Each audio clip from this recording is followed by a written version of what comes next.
from what Ms. Curtis was talking about. Let's start with Mr. Buntyn. Would you vote to repeal health care and start over? And what type of reform will you support? Yes, I would. I would vote to repeal the health care reform that was just passed. The health care in the United States is the best in the world. Now, everybody is covered, but most Americans aren't covered. We need to tweak the system, not kill it, and start over. We need portability across state lines, and we need better access. If we go with the health care reform that we have now, doctors are going to stop taking federal insurance, Medicare, Medicaid. They've been reducing the amount of coverage on those programs. And some doctors will not accept new Medicare patients. That's where we'll be going. The people that are very well off, they'll still get health care, but they'll have to go to doctors that only accept cash.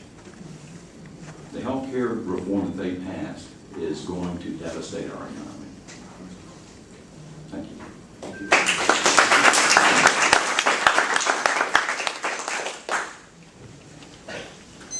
Second, repeat the question. Yeah. Well, I think it was about repealing health care. Yes. Yeah. I agree with repealing health care. I think it was something that was a disaster affecting this country. Number one, they took away our right to choose. And whenever you take somebody's a right to choose away, the prices go up. What they did was they benefited the insurance companies because now they're saying you will have insurance and you will buy it from us. The doctors, the pharmaceutical companies are going to make a lot of money. So basically the people that were trying to protect us against benefited. So they didn't include any doctors, they didn't include any insurance companies. The day healthcare passed, Tampa General Hospital was flooded with people running to the emergency room getting free healthcare because they thought it was free again. So basically, it's a disaster. They shouldn't have done it the way they did it, but basically they violated our constitutional rights to choose.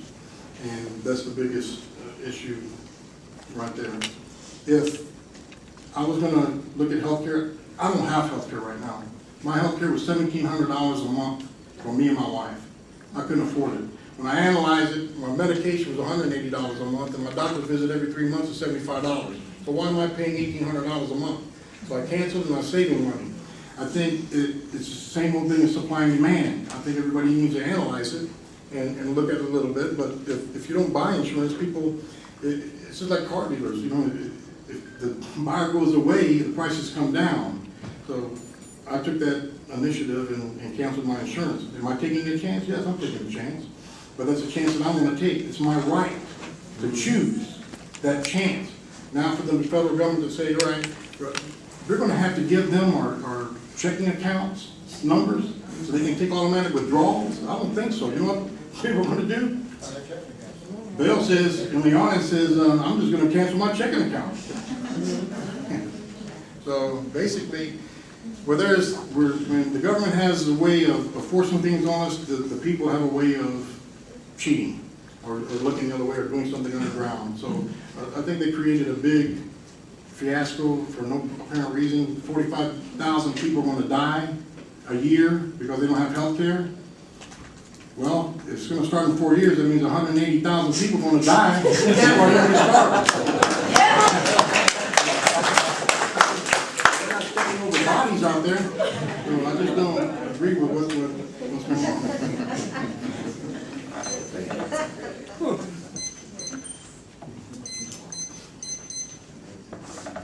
Mr. Curtis. This can be a lot of fun.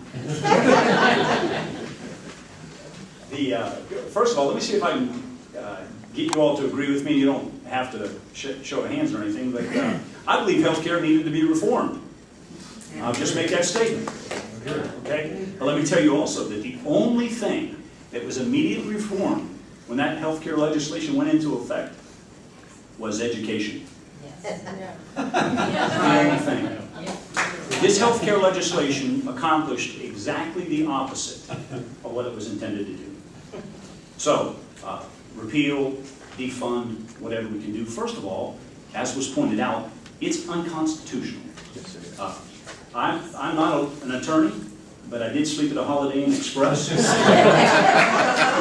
It takes only a cursory reading of the Constitution and an understanding of the intent behind the Commerce Clause to understand that this is exactly the opposite of what our founding fathers intended when they constructed the Commerce Clause.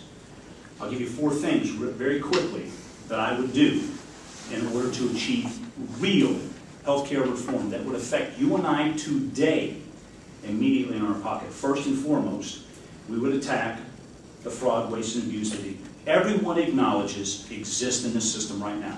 Listen, you know how you reduce the huge number that exists in Medicare? You reduce the dollars that go to Medicare. That'll immediately reduce the fraud, waste, and abuse. Then we can focus in on it a little more closely. The other thing is, we could expand access to health savings accounts. I have personal experience with the effectiveness of a health savings account. It immediately reduces your taxable income, and it allows you to grow your health savings account tax-free, and then when you use those dollars on a health-related item, you get to take those dollars out tax-free. Folks, that means more money in our pocket.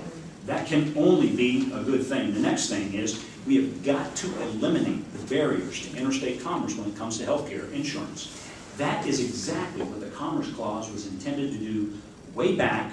The Founding Fathers were prescient. They saw what was going on. They wanted to eliminate the barriers to trade, even just within the colonies at the time.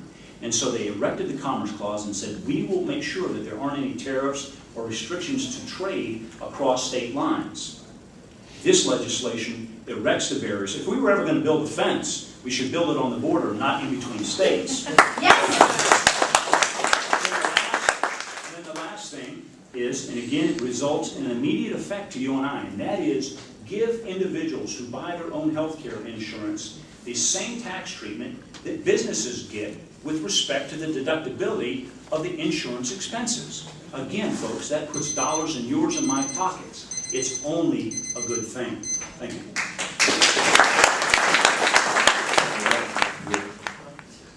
The question is, would you vote to repeal healthcare and start over again? And what type of reform would you support? Okay, you've heard all of the other answers. One thing I noticed my entire time coming through school, the smart kids never cheated off the dumb kids' paper.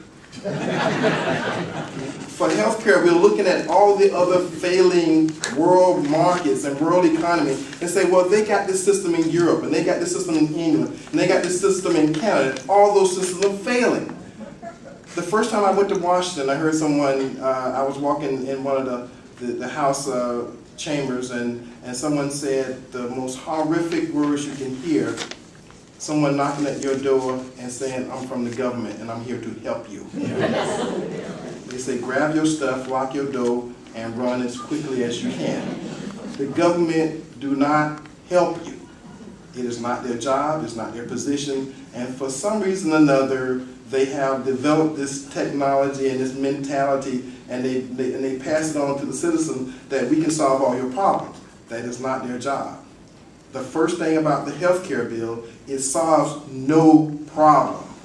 It causes and creates problems. The federal government have literally taxed and regulated all the production, the manufacturers, the businesses that supported and made this country great. They've all went offshore. They all went to other places because of federal taxes and federal regulations. So the only thing that we can't send to China and we can't send to Mexico and South America is services. That means when you go to your doctor, you go to the hospital. So now we're gonna fix services. Okay, they can't go nowhere. They're a captive audience. That's why you pay $5 or $6 for a bag of popcorn when you go to the movie theater. You can't run, you can't leave. Well, now they got you trapped, because for health care, the first thing that I would have did if I'm gonna say we're gonna help reduce the cost of health care is reduce the cost of health care. Frivolous lawsuits, malpractice insurance. The cost of I got 25 years in health care. Aspirin don't cost $260.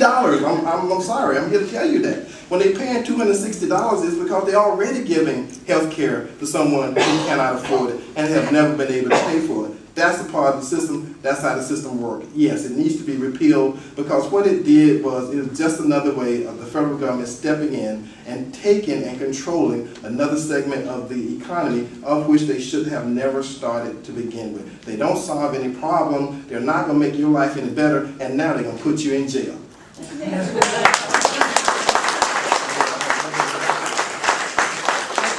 Think about it.